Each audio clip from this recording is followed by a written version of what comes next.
What are these damn things for? I'll show you. Okay. Let's start with this site, which is the one ancient aliens will be doing next, for sure. Absolutely. This one here, you have a platform down the bottom that goes for about 40 metres that way. And then you have rocks stacked on top of rocks. Now see this piece here. Can you see that sort of spherical piece there? When you go there, that's reset in 10 centimetres there and 10 centimetres there. Then the wall continues like that. Now, 1, 2, 3, 4, they're stacked on top of one another. They've been cut. They've been cut and stacked. Now have a look at the next picture and you'll get an idea of perspective. That now gives you a feel for the size of the rocks we're looking at. And by the way, ladies and gentlemen, the reason why this cannot be in the Egyptian part and has to go to ancient civilizations is because that is granite and crystal. Granite and quartz. It's not sandstone. Egyptians never cut granite. Their pyramids, they use sandstone. This is not Egyptian. They cannot do this.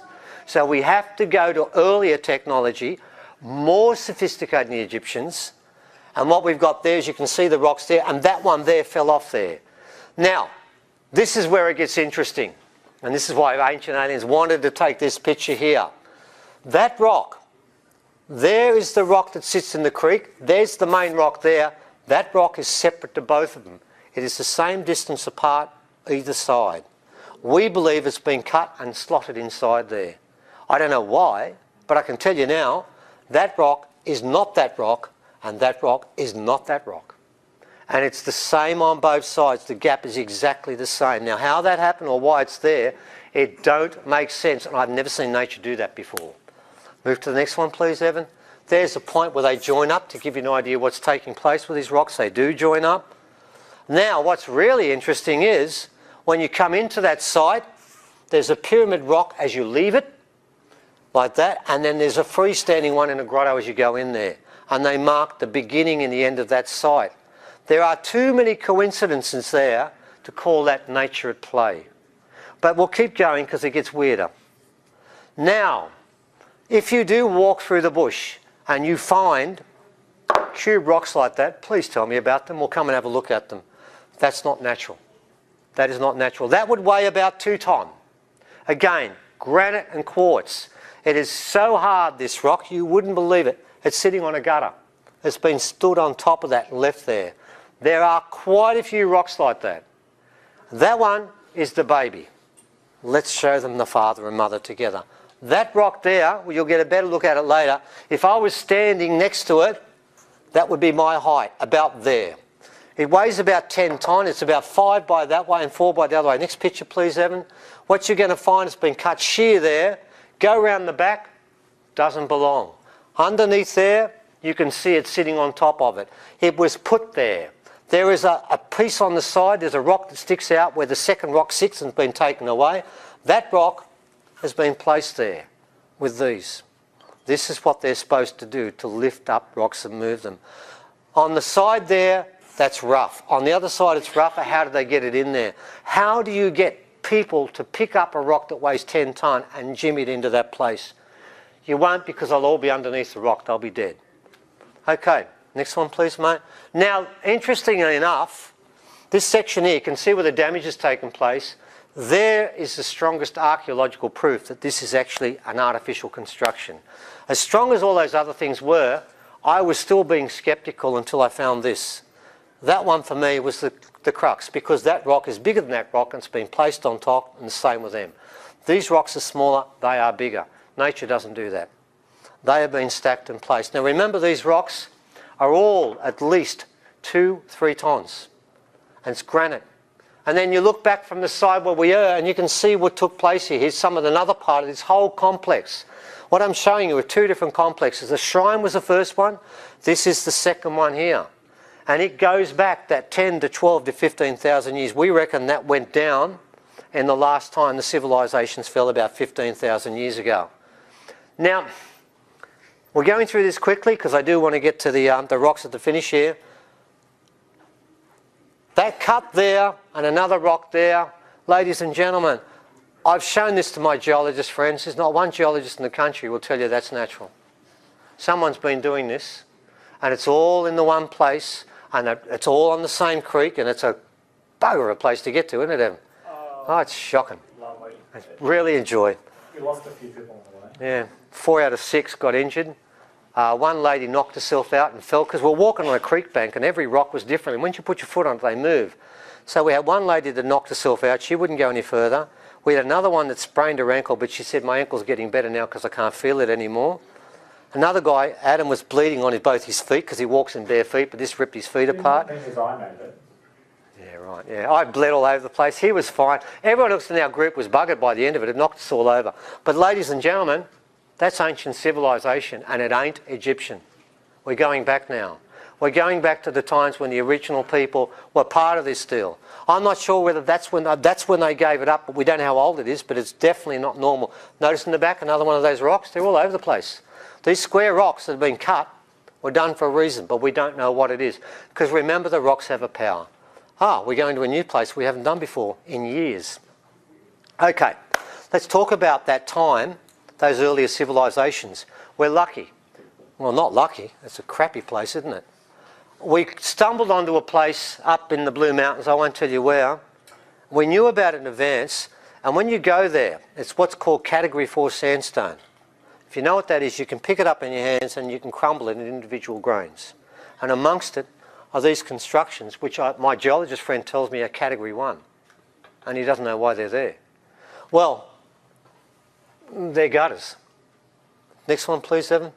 Now, those gutters, if you have a look, 68 mils. The two lips all the way along are exactly the same. Nature doesn't do that. Nature doesn't make perfect symmetry like that. Those gutters, by the way, ladies and gentlemen, we've got a picture of a lady sitting inside them. These aren't small gutters for just a runoff of a couple of pieces of water. This is massive, and I think it's for water anyway. Next one, please, mate. Then we also found these damn things. Hundreds of them. They're just laying in the bush everywhere. Something major took place here. Smashed the place to pieces. And all around there, there's melted rock everywhere. Everywhere, isn't it? It's just constant. Next one, please, mate. And then you've got this. You've got this sandstone at the top. What's this underneath? It's slag. They were making metal there. They were making rocks up there. They were actually making metal up there. That's why those gutters are so big. It's not for water. We're right on the very top. One of the highest parts of the Blue Mountains. When you stand there, you look down. There's nowhere for water to run. That was sealed up inside there, and that is not the same as that. And that does not belong there, ladies and gentlemen. This is sandstone country. That's all you'll ever find. What that is doesn't make sense. We believe that was stopped in the process of what they were doing, smelting rock. Next one, please, mate. And of course, then you've got your pathway. Some helpful cynic told me, oh, that's just part of a rock formation. We dug underneath. It's black dirt. That's been laid on top. It's part of a path. It's part of the same place again. Now, this particular place, I'm not going back to. I'd never go back there. I want to because I never went there. Well, there you go. You're lucky. I took 3 women there. Lisa Harrison, 3 women. Within 1 week, 2 were in hospital, coughing blood. And Lisa was up at our place, just coughing blood into a tissue all the time. I said, go to hospital, go to hospital. No, I'll be right. And she wasn't right. All 3 of them were coughing blood. As soon as they got out of the place, while we were there, I didn't see a bird, I didn't see an animal, and nor did I see an insect. And I asked from the original people, I said, we don't go near that place, it's dead. It was blown up. It's full of death. You can sense it all over. The whole place was blown up. We believe somebody was making metal up there, and one of these times when when things changed, that was blown up. We could show you a dozen other shots of melted rock all over this place. It's everywhere. And it goes for about 4 or 5 k's. It's spread all over the whole area. And if you think a white fella did it, we've done some research here there, ladies and gentlemen. Nobody got to this site until the 1950s. The Catholic Walking Club got there for the first time ever. It's an incredibly difficult place to get to. Believe me, it is. And no one's been there. So this is a place that's part of the original history. Goes way back. Okay, out of Butterbox, where are we going to next? We'll go make this real quick. How are we going for time? Oh, I've just got to try and taste myself a bit. Oh, thank you. It's okay, 5 past, plenty of time. Okay. This one here is called the Cave of the Golden Boomerang. There've probably only been 5 or 6 people, well, I think it's 8 that have ever seen this, and we could never find it again. What it is, a series of figures, 1, 2, 3, 4, a bit like the Sistine Chapel. They stole it off them. This woman here, and you'll see more of it in a sec, because we had to do the pictures because it's not a great photograph. is reaching towards this woman who's floating in the air, reaching towards him. He's reaching towards the golden boomerang. What's really interesting is the Bradshaw paintings that someone showed me earlier. They said the Bradshaw paintings are too representational because Aboriginal people don't do representational art, so therefore it must have been imported. Crap, this is in Gosford. Not up in the Kimberleys. This is in Gosford. And this is, at least we know from the Kimberley mob, this is a story of creation. But I want to tell you something. You should look at one figure there. That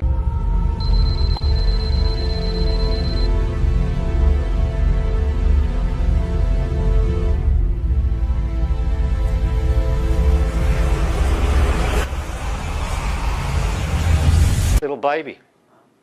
That's the most important figure. When I looked at it, I thought, my God, they've gone to so much trouble with the rest of them. The baby's over in the corner getting his head kicked in. That didn't look fair. Next one, please, Evan.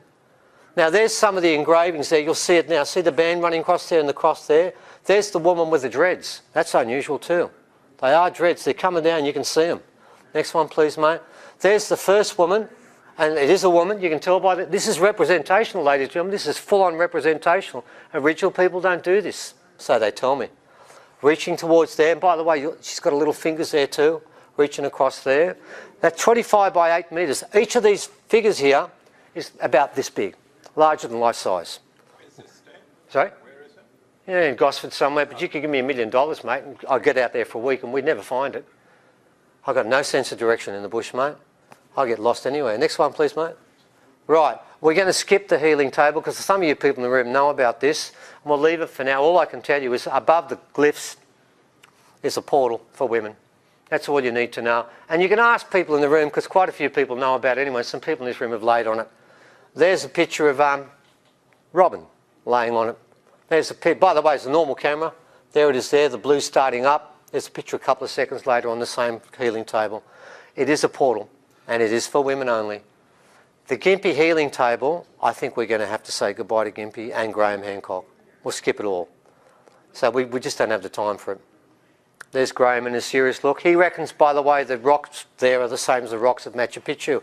I am going to tell you this story, but after we took Graham for 6 days on country with us, I only took him under one condition. He had to sit with an elder of the old ways, and he did.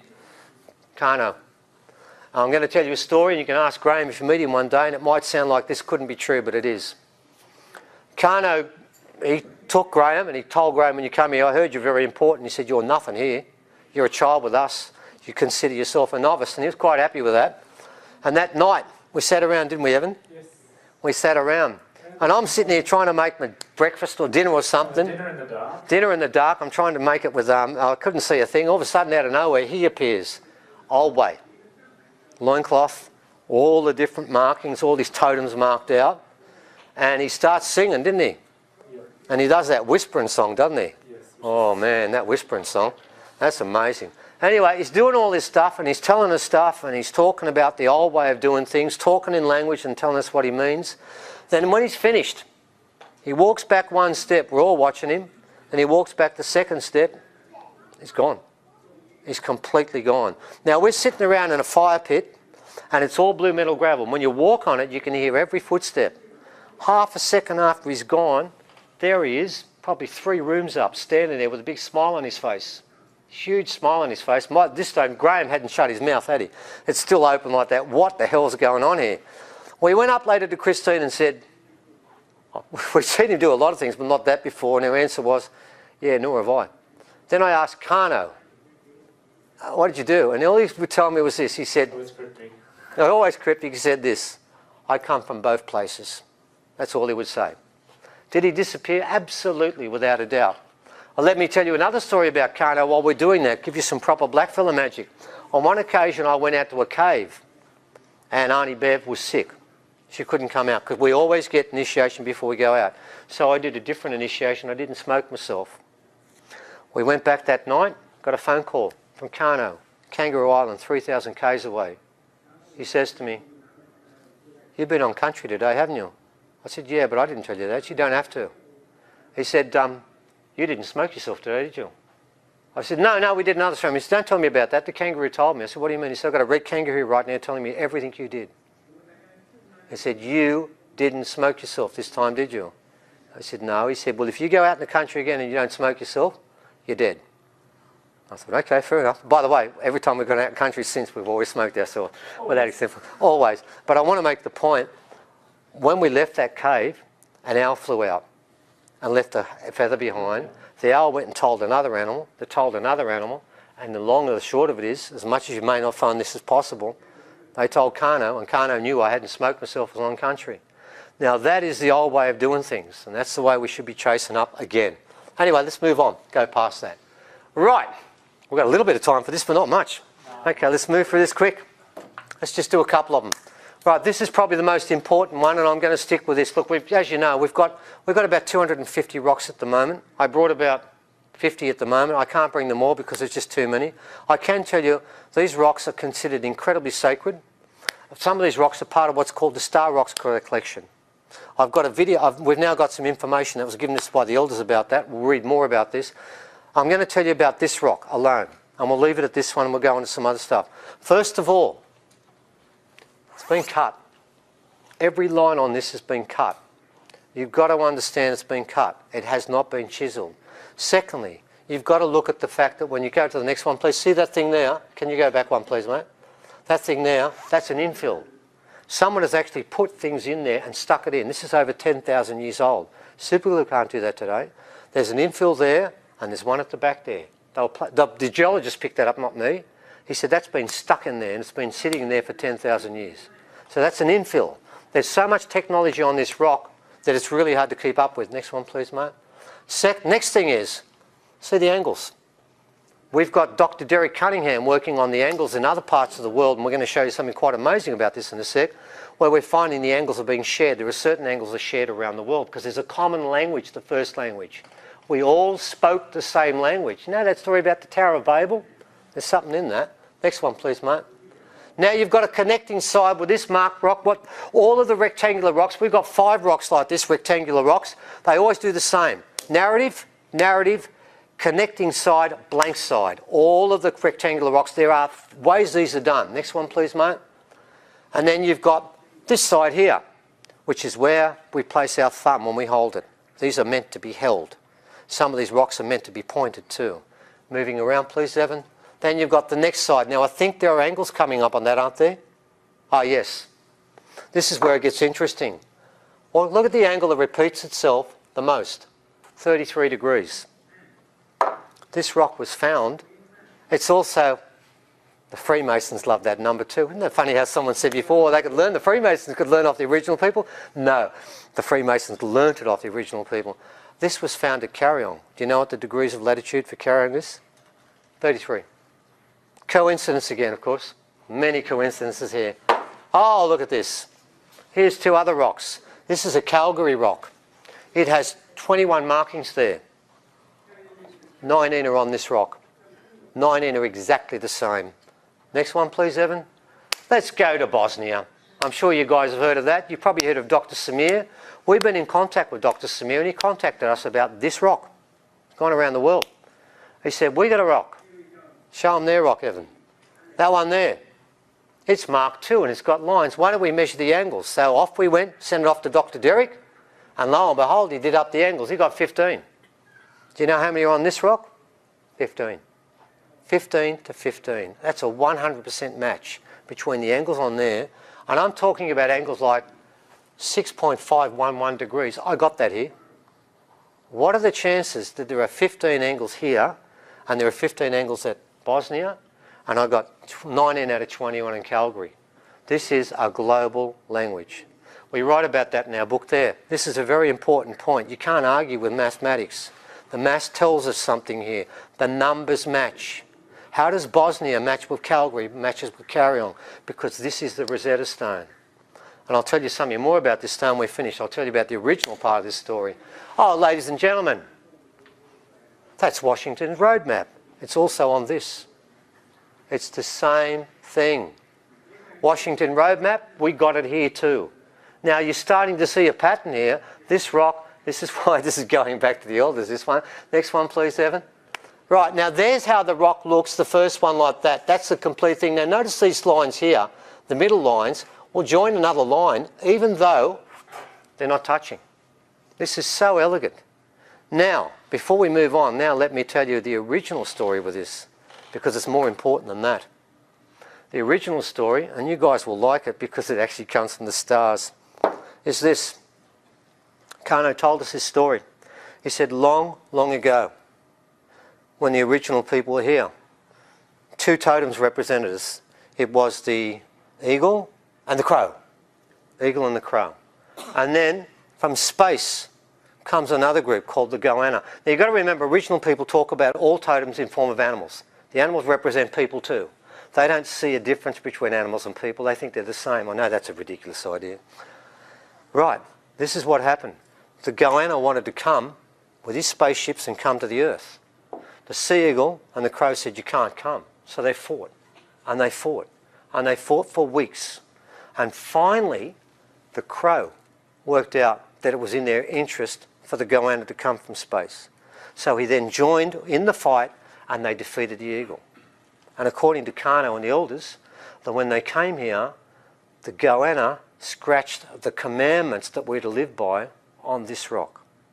Now you've heard the story of the 10 Commandments carved on the rock. This is the story it comes from. That's according to the elders. These are the commandments they put on the rock. This is supposed to be done by the goanna. And this was done, according to Kano, at a time when humans had more DNA, which meant we were using it all. Remember when Evan said, Slater said we came in with 7 senses fully developed? Someone said to me once, but we've only got 5. I said, no, we've got 7. We've just lost 2. We had them then. Okay, now the rock itself, we'll just keep going. There's the infilling I spoke about. There's some infilling down there. And there's one last thing I want to show you with that rock. Oh, there it is up there. You'll see it's in there. The last one is the stamping. That stamp up there on the top of this rock has gone down 1/2 centimetre, but it hasn't cut the surface. But there, it cuts the surface straight away. You know what that means? To do that, and my geologist told me, all you need is 1,700 degrees Celsius, and you can do that. Try and get that in a campfire. You're not going to do it. So how did they do that? How did they stamp it down? Now I'm going to tell you the answer. What's happened with all of these rocks is, do you realise the first thing that humans learned to do? The first time they ever melted any rock, it was silk. It was this stuff here. The same rock that we've got here right now. They've melted this, and there's a base rock underneath. All of these rocks. This one here. See how they drippled, how the things dripped down on the side there when it was melted. This rock was coated. There's a lighter rock underneath, and then this was laid on top.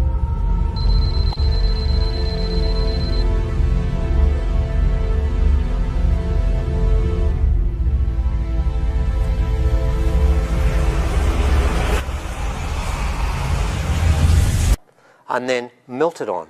And here, you can see the lip across here was pushed across the side and it ran down the side. They have been cooking rocks at thousands and thousands of degrees temperature, and this is their rocks. This is what they made. All of these rocks I've got here, you'll notice they're all the same colour.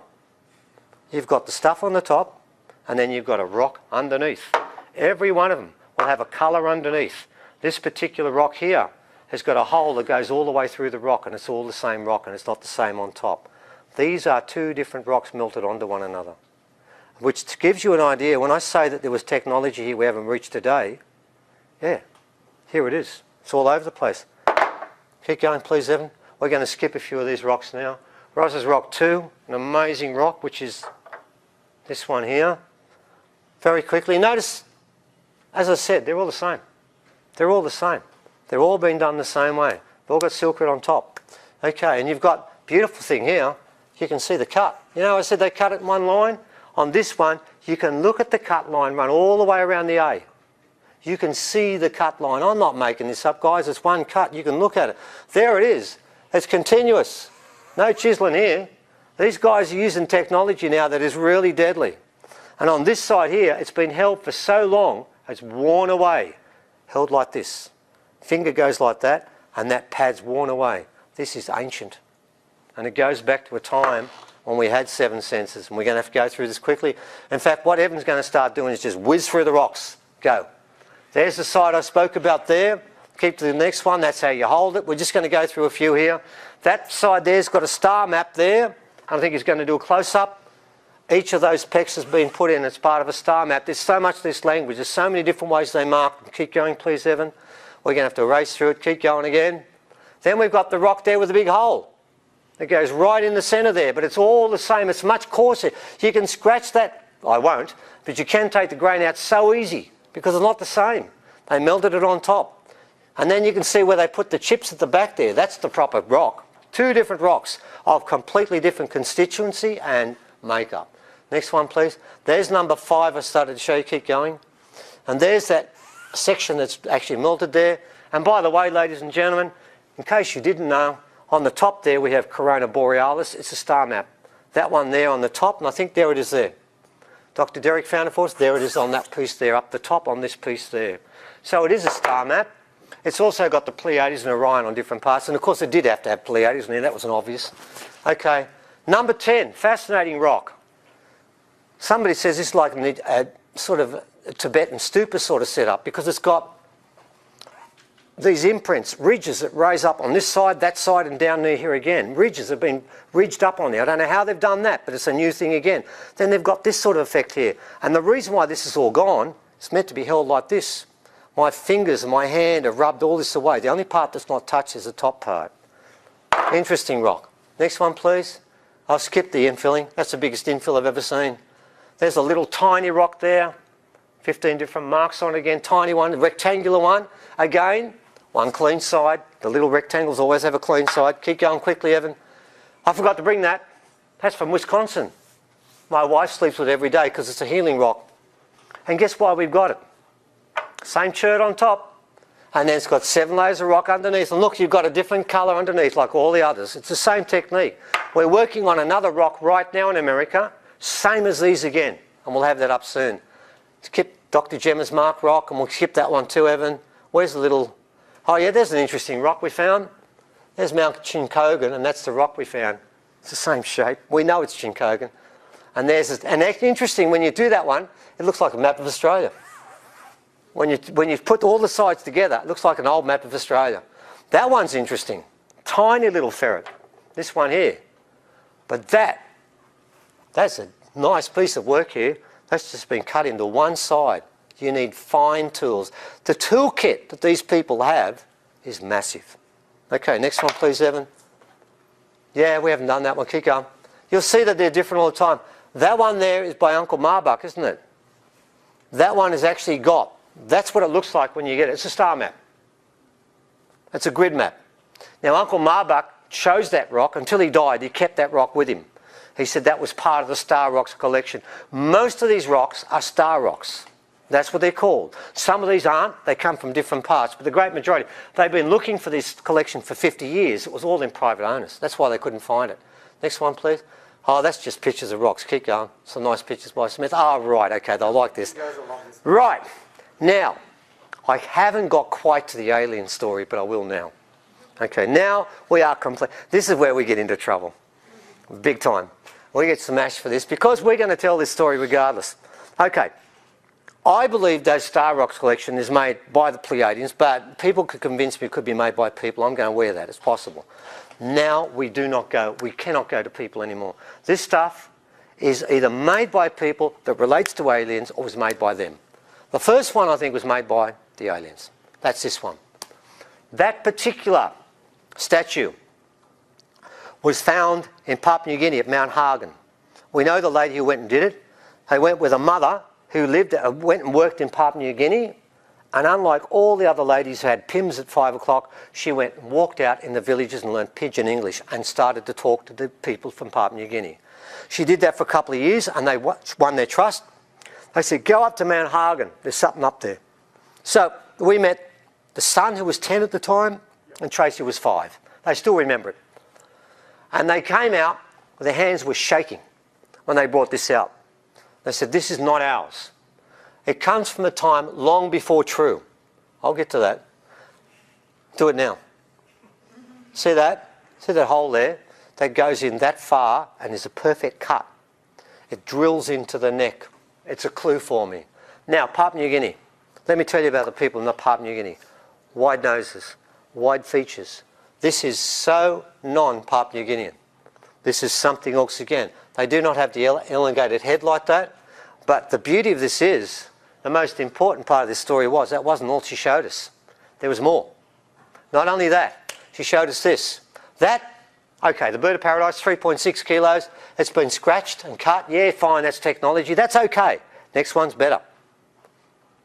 That. Have a look at that thing there, the six-sided thing. It's got a flange sort of thing that comes in and goes out like that. Now have a look at what we found from the pre-Incan side. Same thing. What's the coincidence here? How come there's one in Papua New Guinea? They're not supposed to have got to Australia or backwards and forwards, but there it is. That with the flanging and the other one are identical. So from Papua New Guinea, the elders said this comes from these statues come from a time long before True. Long before True. Which means what they're saying is, it's not ours. It comes from before us. Now that was basalt. Papua New Guinea, Australia, stick, bone, stone. How do I cut basalt to do that? I can't. I can't do it. I cannot do it. And because it looks so much like an alien, where either aliens have done it or someone has done a representation of them. And the elders made it quite clear. This stuff is very ancient. Next one, please, mate. Oh, God, yeah. Do we have time? You said half an hour before you want to do the rocks, 5 minutes. Oh, geez. Well, goodbye, Crystal Rocks. We're going to have to skip. Crystal Skull, goodbye. Yes, it would have been interesting. It's the only one in Australia. And it's the only one with teeth. And it's the only one, see that thing there? It actually has the suture bones for the brain. The ladies looked after it, had to cover it up because it was sending her crazy because it just kept talking to her all the time, and she actually sealed it up. There's some photographs of the energy that comes out of it. We'll do this on another occasion, but not today. We probably won't get much of a chance to do... Oh, there's the Pleiades sign again. That's at Barragara. I will very quickly do Barragara before we get there. We'll have to very quickly do it. Barragara is an amazing site. Slater went to it, and this is why he got into trouble. Bayami. You've heard that name. Do you know what it means? Bayami actually means cut off your leg to create humanity. And when you find Bayami, you will find one step called a Mandawi, because he's only got one leg. The other one's been cut off to create humanity. Bayami has a wife called Mula Mula. What do they say about Mula Mula, Evan? Her name was that she was lifted down alive from a high place. So instead of being made on earth, she came from the sky above, where Bayami dwells. She wasn't born here, she was born from above. And then the nameless one of Bayami's 4 sons. He didn't want to stay. So what did he do, Evan? He ran off, didn't he? Yeah, he hopped into a tree, huge tree in girth, so tall that the foliage mixed with the clouds. And then the tree vanished in a cloud of smoke. This tree is now the Southern Cross and the star notches whereby the dead climb to Bayami. Right, well they're trying very hard here to tell us a story, aren't they? They're making this clear as they can for us. What Slater's done here, you can see why Slater's disappearing from the game here, 1937. He's writing too much of this sort of stuff. He's writing about stuff that you shouldn't really write about. So Barragara is really about that. Now, the UFO whale engraving site, we're going to leave that one too, Evan. Okay. Look, I can tell you this, if you go to the carry-on glyphs, the people have been there, that is the glyph that appears the most. The UFO glyph. There are 8 of them, and some are plummeting. And of course we do know from Arnie Bev told us that the mothership crashed in the still waters of Bambara, which is about 3 k's from there. And of course there's the large UFO thing there, which has got 5 legs there. All of them have got dots, and it's like the other ones again. There's the one there, and the ones in there are the same. In fact, the measurements are the same too, but I'm not going to go through that. They're the same, but... Whoa, what happened there? Oh, the horse came back. Oh, we're getting near the end, aren't we? Okay. Okay, the horse. Now you know why I think it could be alien. Because number one, if the molybdenum, I can't get the right pronunciation that the chemical in there is in there, then it's recent. It's been done since the 1960s, and this thing was 1 metre beneath the surface up our way. It couldn't have been done there. It means that someone's done stuff that we can't do, which means there has to be something going on here we don't fully understand. Now, ladies and gentlemen, what have we got after that? We've got... Cyclones. Oh, good, we got there. Right, all right. Okay. Now, one point before we start with the silcons. The whole point of this story is very simple. We've had a history that goes back in this country for hundreds and hundreds and hundreds of thousands of years. And what the elders are telling me is this. The Pleiadians and others have come. Here in Australia, there's Pleiades. You go to other places, there's different mobs that came. They know that. They all speak about that. But there's a warning and there's a sting in the tail here. As I said before, it's a bit like Scully said, we all need, the Pleiadian, the alien genes will save us, and they will. But the reason we've had 4 bowls, that's what the Indians call it, the 4 bowls of civilization, and everyone's failed, is we don't learn the lesson. We have not learnt the lesson. The lesson is this. This is not Pleiades. It's not Sirius. It's not a place where they can have lots of technology, because that's what happens there. This place and this planet doesn't want that technology. And every time we go too far, it finishes up. Who brought that technology to begin with? They did. They brought it. So to an extent, it's been a mixed bag. It's been a blessing and a curse. Because what we have to learn is the way Kano lives and some other elders we've seen. That's how we should all be living. We should be able to talk to the spirits when we feel like it. If we want to disappear and go somewhere else. If you want to be in 2 places at once, and I've seen that, a person's been in 2 places at once, they can do this stuff. A lot of people think that old stuff is gone. It's not gone, is it? No, it's still here. It's still there. There are elders today that have it and are ready to teach it. But we don't ask them. And I'm saying this, that we're about to go under again. You can see it all around you. We're going to go under again. There's going to be another Atlantis. And you know what's going to happen? When the next group take over, they're going to lie about what happened before, and they're going to try and do it again. The last 5,000 years, we've gone down this path. You see, the way we see it, you have a rise of civilization, falls apart, then we go back to the dreaming. And that goes on for a long period of time. Then people forget. And then they pick up that civilization, the technology, and then we go through the same process. And we've done it 3 times. This is the last time. And I'm going to close with this, and then we'll go on to the silcons, and that's why I'm doing this.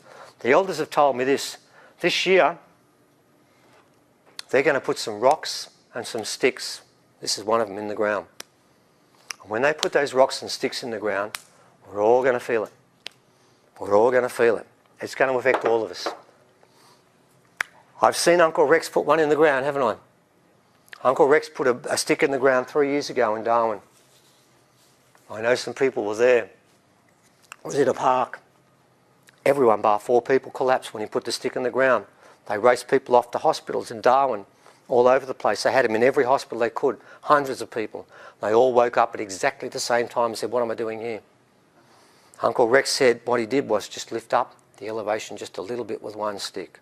The time will come when they put all the sticks in, and the rocks, and some of these sticks. And one of these rocks here is probably the most important silcon in the country. This I've known about for quite some time. Michael Tellinger was killing to try and get a hold of this, but Roz wouldn't give it to him. She gave it to us. Now, these particular rocks are power rocks, and we're going to do an experiment now. We're going to play with these rocks. But I'm going to show you something first. Here's 2 normal rocks. Listen. Normal rock sound, you've all heard that, haven't you? Here's 2 non-normal rocks. Notice the difference. It's metallic. The interesting part is I want you to look at this rock, that rock, this tiny little rock here, even higher. Now, and this rock, completely different from this rock. But guess what? They've all got the same sound. Not all silcons have them, but these do. Question 1, how do you make a rock sound like it's metal? You heat it. Second one, look at this one here. This is petrified wood. It's been cut. It's been marked. Find a tool that can mark and cut petrified wood like that. And don't forget it's original. It's called an archaic silcon of petrified wood. Where's the technology for that? It's not there. We have about 15 of these silcons. Now, Uncle Marbach tells me this is how they work, and this is what we're going to do in a sec. Uncle Marbach, we were offered these silcons for a while. I wouldn't take them because I need an elder. I need an elder to tell me what to do with these damn things. I don't want to read about it. I read the paper and it was rubbish, wasn't it? Yeah. It's garbage. Once I was told what to do, I understand better. Now this is what I'm told by the elders. This rock, once it's held the right way, and I know how to hold it, don't worry about that, what's supposed to happen is the power sort of spins inside, and you'll notice the top of it's been taken off. It comes out through there in a straight ray. It doesn't spin out like a wave, it goes straight. And that's what we're going to try and do. And that's what silkons do. Now, if I knew the songs and the notes on the yidaki, which is a didgeridoo, then I could probably pick the rocks up. But I don't know them. I haven't been given that. But what we can do is we're going to try a few things now to see if these things have got a power that we can actually measure. And as I said before, this will make part of our actual article. So, I know I've got a couple of people in this room. I know I've got the gentleman that's come all the way from England. Well, not quite from England at this day, but indirectly. And I've also got Richard here. And I'm going to ask other people if you've got a dowsing rod of some sort. We're now going to try some experiments with it. We're going to start with some simple ones, and then we'll build up from there. So, I've got 2 sets of rocks here. I've never brought this out before because it's so damn sacred, and I'm asking everyone by me not to touch this rock. I've read about this rock. This is so, so important.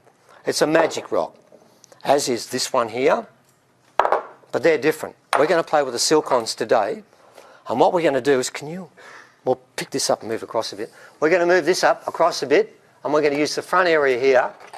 No, across that way. Now what I'm going to do is I'm going to start here, and I'm going to ask, first of all, could I have our resident and our guest from overseas to come out? And we'll get both of these guys to do this one after the other. Now what I'm going to do is I'm going to take... Yeah, go on. Yeah. I'm going to take 2 silkons here. I've got 4 to play with, and we'll see what powers they've got. So... Steve, just put them down on the table by themselves. Yep, we're going to start with this. What we do first up is I'm going to ask both these gentlemen to just put their rods, to the side so we can see. Yeah. Look, get a standing position. Who was down in this room? Put your hand up if you've done any dowsing before. Sorry? Anyone done dowsing before? Done any dowsing before? We've got another. If you want to have a go, it's up to you, bud. But what we'll do first, this is called your litmus test. What we'll start to begin with is I'm just going to ask these gentlemen to run their rods, over these things, untouched by people, just resting. And we'll see what happens. With me, when I use my rods, that is the search mode, and I'm going to ask for energy. And when my found mode is when the rods cross like that. So that's searching. So I'm going to run them over there, and they're sitting on the table. So I'm just asking for a high point of energy. I get nothing at all. Nothing. Okay, I'm going to separate them if I may, because Yeah, please you do it the way you're I don't comfortable. want to get them all crisscrossed. We'll try this baby first. But they are supposed to be in a pair. But do them separate. No, do them separate because when we put them together, that's different. But you do them separate and see what you get. Please do.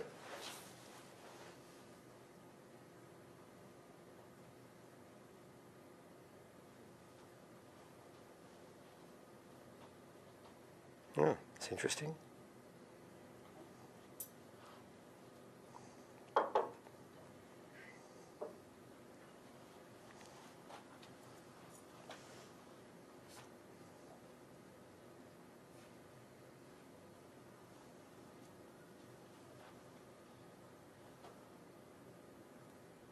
Okay. I could ask more, but we got to hear.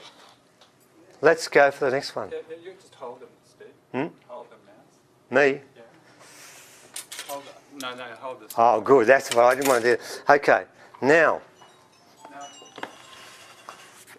I've just got to... I'm going to hold them the wrong way first, okay? There's a way you should hold them and a way you shouldn't. What I'm going to do is hold them the wrong way, and we'll see what action we get from that. So again, I've just asked for energy coming out of these rocks. Good. So I get nothing now. Okay, let's see how the... Hold them the right way. Oh, no, I've got to wait. Oh, no. Let's do this properly, one at a time. Let's see. It might get a reaction here because he got one on the last one. See what happens. answer no. Good. Excellent. That's what I thought. All right, now we're going to find out if we've actually... All right.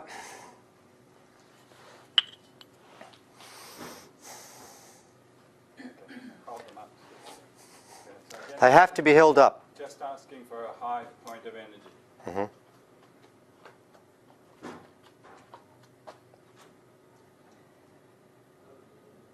Okay. So I'll just do that one more time. Yeah, please. Oh, I've got a reaction there. Over to our guest from overseas. Okay.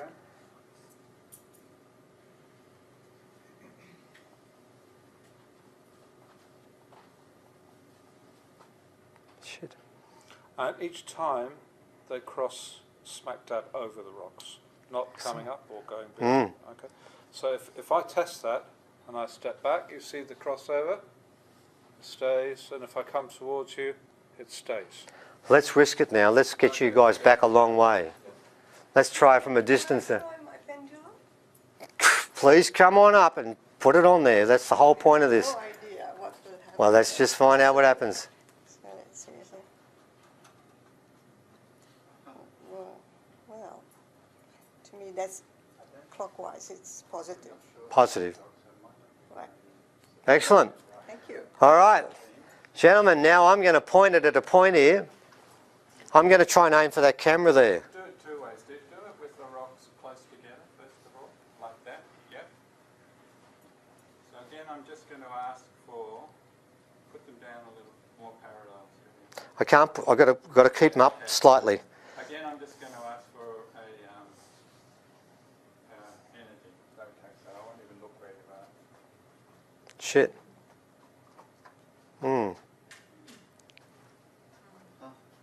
All right. Now just do something.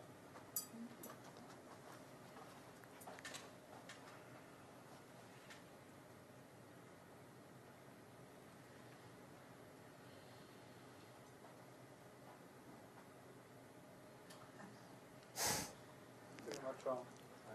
Like I said, ladies and gentlemen, it doesn't wave out. It just goes in a straight line.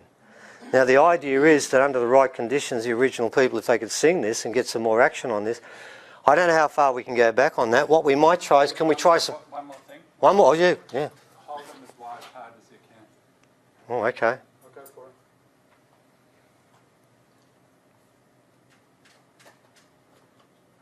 Oh, yeah. Okay. You can open it up, can't you? It's a bit like Ghostbusters, don't cross the field. Okay, let's try it. Keep walking. So I've got that rock in your right hand.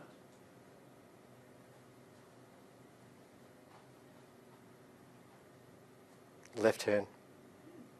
Oh, I've got it in the left hand. Yeah. Okay. Just one more time, Steve. Try it like that. This way. Yeah. I just want to see if it's... No, I've never held it this way I before. want to do it this way. No, but I've never done this. So I'll get down here.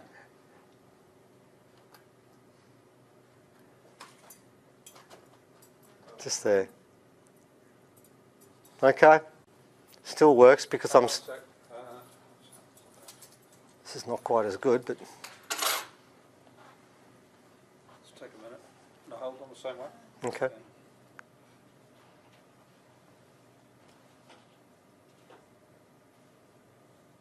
It'll take a while.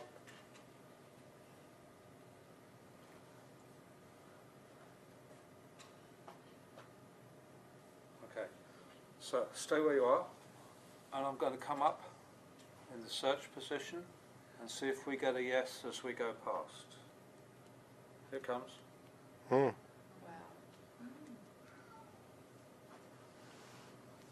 And back to search. So I'm getting Okay. stuff all the way through. Hmm. Steve, go right down the end of the room. We'll go out the next room and point. Go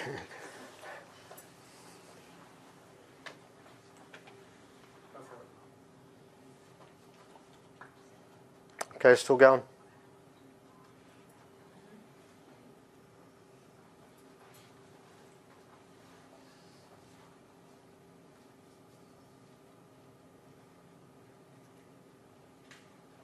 shit. Wow. Right hand, hold on. Yeah, on. Left hand. One more thing, so we just think of try cross again. Cross the beam. We learnt that from the show before. We could cross the beam then, see what happens. No, do it like that. Yeah, yeah. Okay. Yeah, I've never done it, so I don't know what's going to happen. Get them a bit more of an angle.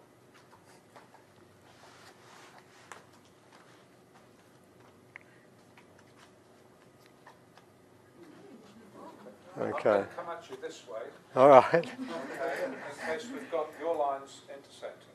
Ah, So I'm looking for that intersection. okay. Good point.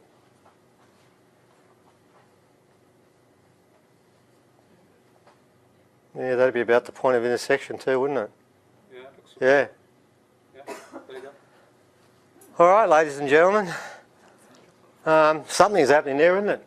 Now, the interesting part about that is I am writing more and more about dowsing, and I know that just a lot of mainstream scientists really stick their nose up at it, but I've said this to them, come on, watch the damn thing. Instead of just saying, oh, it's a load of crap. Now, what's got to happen is this gentleman here and this gentleman here have both bunged this on, or it's legitimate. It's one of those two things. And if they're telling the truth, there are something in these rocks. And you've got to remember something, the original people know it. They know there would be people today, and I'll find out who they are, that can actually bring these rocks back to life. And I reckon, personally, we need that. We really do. I want to try this one. My rod's what it was. Can we find out about this one? It was sound. Is that a sheringa? Oh, that's something different, man. I've read some weird things about that. Down without- Yeah, I'd like to find out about that. Can you take the other rocks out of it, please? Thanks. Yeah, they will give off their own energy. I think they have to be held. Just find out if it is a special rock like they told me. I don't know if it needs to be held. Ask again for energy Yeah. coming off this rock. I knew it didn't need to be held. I knew that. That was a different rock. That's interesting, isn't it? I've never seen a rock like this. I've been told stories about it, and I think it's... What about when you hold it? Are you allowed to hold it? I'm not ready to hold it. I don't want to play with that one yet. I can play with the silk-ons, but I need guidance on that. It's a bit scary, that one. I mean, it doesn't look that important, but it is. I've read some stuff about it. That stuff that's on there is pretty weird. It's not ochre. It doesn't come off. I don't know what it is, but we'll find out. You see, in the old days, ladies and gentlemen, what these guys were doing, original people would do this with their head. They could sense it. That's when you have 7 senses fully developed. What these rods are doing are tapping in. Oh, look at that. You can't even... Okay, so I'm asking, was this rock created on this planet? No. That's what I thought. That's why I was spelled it. Ask that, see what you get. That's what I thought. I've read the story about this rock, and it's like no other story. No, It I looks don't know the weird. story. No. I wouldn't want to swear on that, but that's the first off.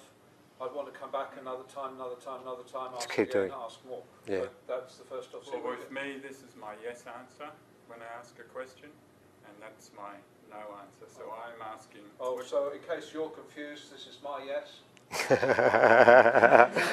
So I'm asking if this rock comes from this planet. Does that rock come from this planet? So it's no. Okay. I thought so. That's why I wanted to finish with that one. I think that rock, as insignificant as it may well be, it's the first time I've actually shown this, and I don't show it too often. I pick and choose the audience. This may seem to be quite unimportant, but the stuff I've read about this rock, we've got the silk-ons, which are, without a doubt, they're movement rocks, and then we have this thing. No, I don't want to hold it for too long for very good reasons, but I knew that was important. So, ladies and gentlemen. And Steve, also, these rocks too, they have power Oh, yeah. when they're held as well. Yeah. I'll just do a quick demonstration. Well, let's take number 2 out. Number 2's strong. Those rocks there will have a lot of power. They come back from the beginning. Asking for energy. It's funny about that. Why has it got this thing here? Because it's meant to be held. Like that.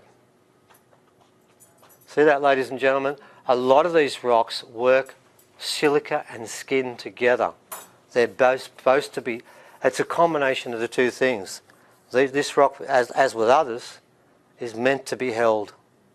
Would that be because we emit our own energy and that Yes. what's going through the rock?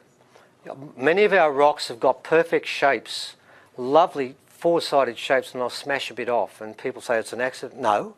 The reason they smash a bit of the rock is so that your thumb or your skin can get a better purchase and feel the grain more. Okay, so there's palpable energy I'm feeling out here. Out there. If I squeeze it in, it gets tight. If I, I actually felt that a bit. Oh, yeah. When you did that, when you squeezed in, You I could felt feel it? it. Yeah, I Yeah. felt when you squeezed back in, Yes, I know. oh, this rock is Yeah. powerful. As I said, ladies and gentlemen, this is the star rock collection that the original people have been looking for 50 years. And the point you've got to remember as we finish up, this is part of our future. And I'm going to tell you something now that the elders have told me this year, and I know that there was talk, I heard talk earlier, Marianne, about this year. The original people have been on my back now for 3 years, about 2016 being the changing year. They're not talking about anything coming, they're just saying that the land has told them that this is the year when the change comes forward and comes through.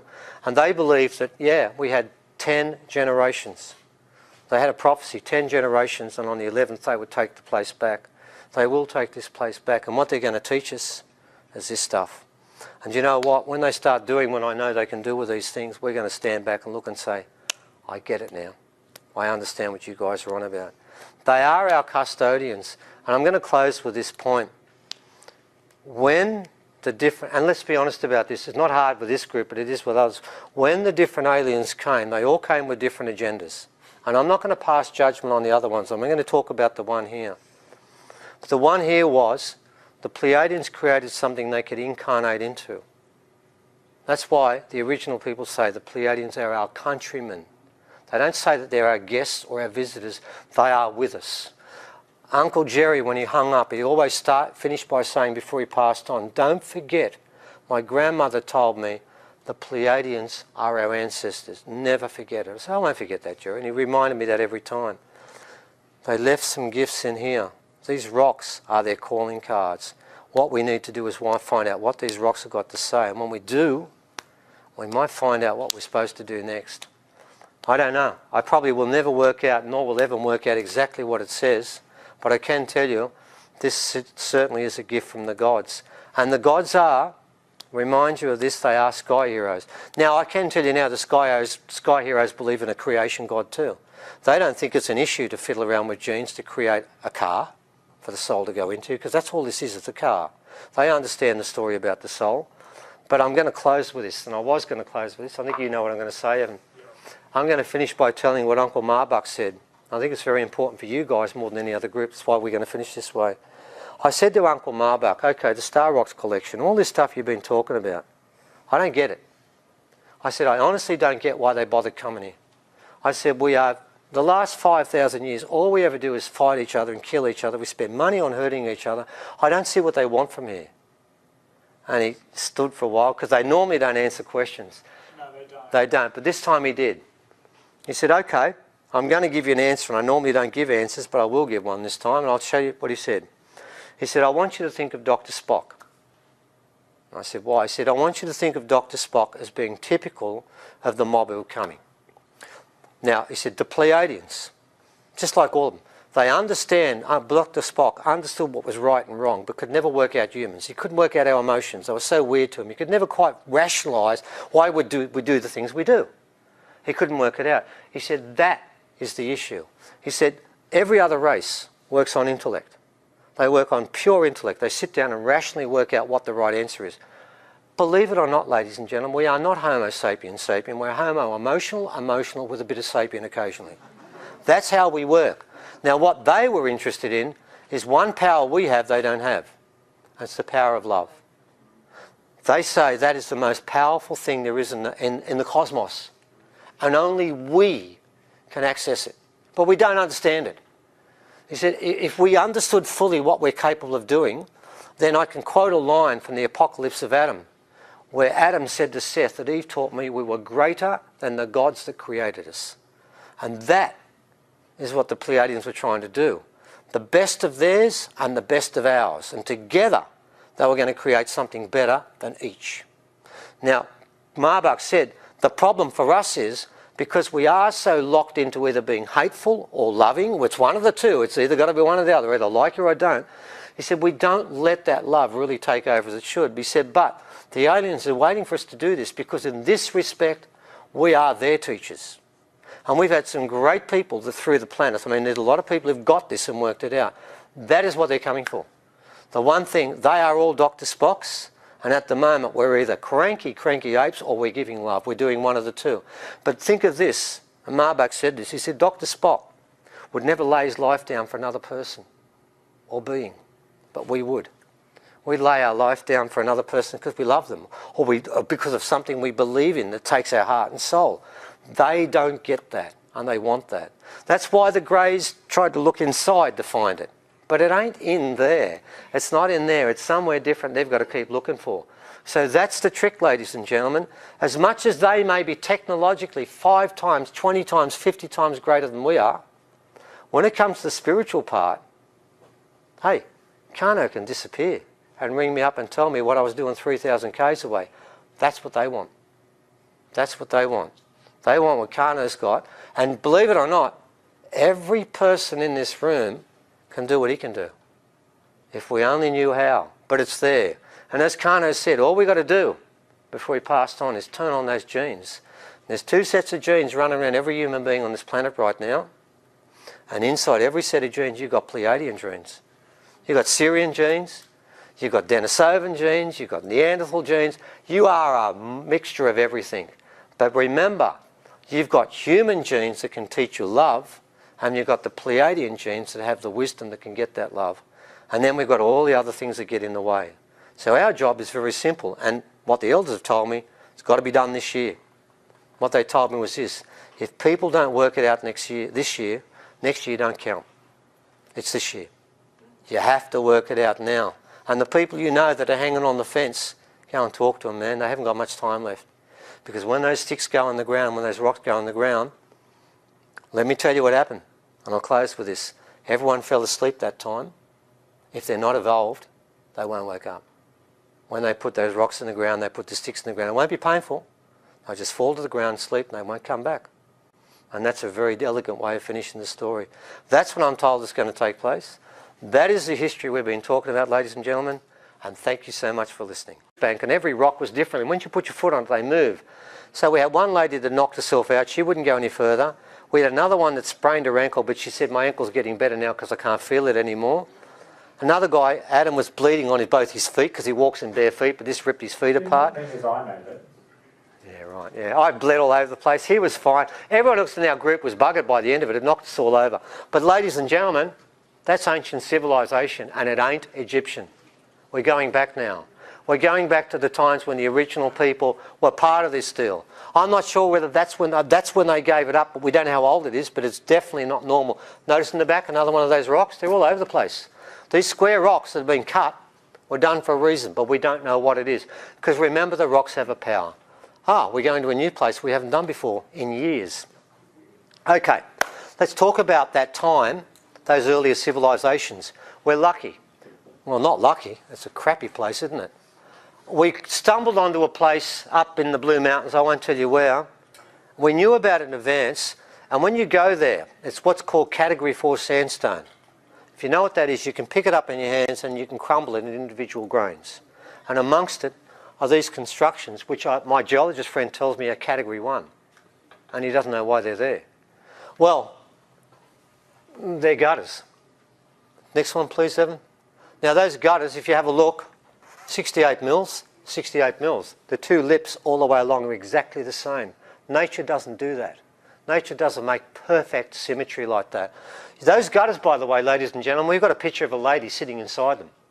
These aren't small gutters for just a runoff of a couple of pieces of water. This is massive, and I think it's for water anyway. Next one, please, mate. Then we also found these damn things. Hundreds of them. They're just laying in the bush everywhere.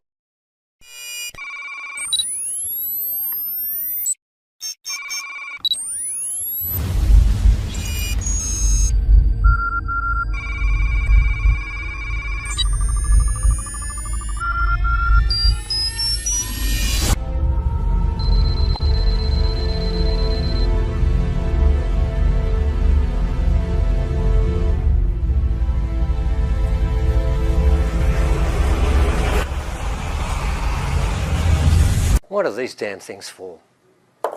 I'll show you. Okay. Let's start with this site, which is the one ancient aliens will be doing next, for sure. Absolutely. This one here, you have a platform down the bottom that goes for about 40 metres that way. And then you have rocks stacked on top of rocks. Now see this piece here, can you see that sort of spherical piece there? When you go there, that's reset in 10 centimetres there and 10 centimetres there, then the wall continues like that. Now, 1, 2, 3, 4, they're stacked on top of one another, they've been cut. They've been cut and stacked. Now have a look at the next picture and you'll get an idea of perspective. That now gives you a feel for the size of the rocks we're looking at. And by the way, ladies and gentlemen, the reason why this cannot be in the Egyptian part and has to go to ancient civilizations is because that is granite and crystal. Granite and quartz. It's not sandstone. Egyptians never cut granite. Their pyramids, they use sandstone. This is not Egyptian. They cannot do this. So we have to go to earlier technology, more sophisticated than the Egyptians. And what we've got there is you can see the rocks there, and that one there fell off there. Now, this is where it gets interesting. And this is why ancient aliens wanted to take this picture here. That rock, there is the rock that sits in the creek. There's the main rock there. That rock is separate to both of them. It is the same distance apart either side. We believe it's been cut and slotted inside there. I don't know why, but I can tell you now, that rock is not that rock, and that rock is not that rock. And it's the same on both sides. The gap is exactly the same. Now, how that happened or why it's there, it don't make sense, and I've never seen nature do that before. Move to the next one, please, Evan. There's a point where they join up to give you an idea what's taking place with these rocks. They do join up. Now, what's really interesting is, when you come into that site, there's a pyramid rock as you leave it, like that, and then there's a freestanding one in a grotto as you go in there. And they mark the beginning and the end of that site. There are too many coincidences there to call that nature at play. But we'll keep going because it gets weirder. Now, if you do walk through the bush and you find cube rocks like that, please tell me about them. We'll come and have a look at them. That's not natural. That is not natural. That would weigh about 2 tons. Again, granite and quartz. It is so hard, this rock, you wouldn't believe it. It's sitting on a gutter. It's been stood on top of that and left there. There are quite a few rocks like that. That one is the baby. Let's show them the father and mother together. That rock there, well, you'll get a better look at it later. If I was standing next to it, that would be my height, about there. It weighs about 10 tons. It's about 5 by that way and 4 by the other way. Next picture, please, Evan. What you're going to find has been cut sheer there. Go around the back, doesn't belong. Underneath there, you can see it sitting on top of it. It was put there. There is a piece on the side, there's a rock that sticks out where the second rock sits and has been taken. Something major took place here. Smashed the place to pieces. And all around there, there's melted rock everywhere. Everywhere, isn't it? It's just constant. Next one, please, mate. And then you've got this. You've got this sandstone at the top. What's this underneath? It's slag. They were making metal there. They were making rocks up there. They were actually making metal up there. That's why those gutters are so big. It's not for water. We're right on the very top, one of the highest parts of the Blue Mountains. When you stand there, you look down. There's nowhere for water to run. That was sealed up inside there, and that is not the same as that. And that does not belong there, ladies and gentlemen. This is sandstone country. That's all you'll ever find. What that is doesn't make sense. We believe that was stopped in the process of what they were doing, smelting rock. Next one, please, mate. And of course, then you've got your pathway. Some helpful cynic told me, oh, that's just part of a rock formation. We dug underneath. It's black dirt. That's been laid on top. It's part of a path. It's part of the same place again. Now, this particular place, I'm not going back to. I'd never go back there. I want to because I never went there. Well, there you go. You're lucky. I took 3 women there. Lisa Harrison, 3 women. Within 1 week, 2 were in hospital, coughing blood. And Lisa was up at our place, just coughing blood into a tissue all the time. I said, go to hospital, go to hospital. No, I'll be right. And she wasn't right. All 3 of them were coughing blood. As soon as they got out of the place, while we were there, I didn't see a bird, I didn't see an animal, and nor did I see an insect. And I asked from the original people, I said, we don't go near that place, it's dead. It was blown up. It's full of death. You can sense it all over. The whole place was blown up. We believe somebody was making metal up there, and one of these times when the taken away, that rock has been placed there with these. This is what they're supposed to do, to lift up rocks and move them. On the side there, that's rough. On the other side, it's rougher. How do they get it in there? How do you get people to pick up a rock that weighs 10 tonne and jimmy it into that place? You won't, because they'll all be underneath the rock. They'll be dead. Okay, next one please, mate. Now, interestingly enough, this section here, you can see where the damage has taken place. There is the strongest archaeological proof that this is actually an artificial construction. As strong as all those other things were, I was still being sceptical until I found this. That one for me was the crux, because that rock is bigger than that rock and it's been placed on top, and the same with them. These rocks are smaller, they are bigger. Nature doesn't do that. They have been stacked and placed. Now remember, these rocks are all at least 2-3 tonnes, and it's granite. And then you look back from the side where we are and you can see what took place here. Here's some of another part of this whole complex. What I'm showing you are two different complexes. The shrine was the first one. This is the second one here. And it goes back that 10 to 12 to 15,000 years. We reckon that went down in the last time the civilizations fell, about 15,000 years ago. Now, we're going through this quickly because I do want to get to the rocks at the finish here. That cut there and another rock there, ladies and gentlemen, I've shown this to my geologist friends. There's not one geologist in the country who will tell you that's natural. Someone's been doing this, and it's all in the one place, and it's all on the same creek, and it's a bugger of a place to get to, isn't it, Evan? Oh, it's shocking. Lovely. I really enjoyed. We lost a few people on the way. Yeah, 4 out of 6 got injured. One lady knocked herself out and fell because we're walking on a creek.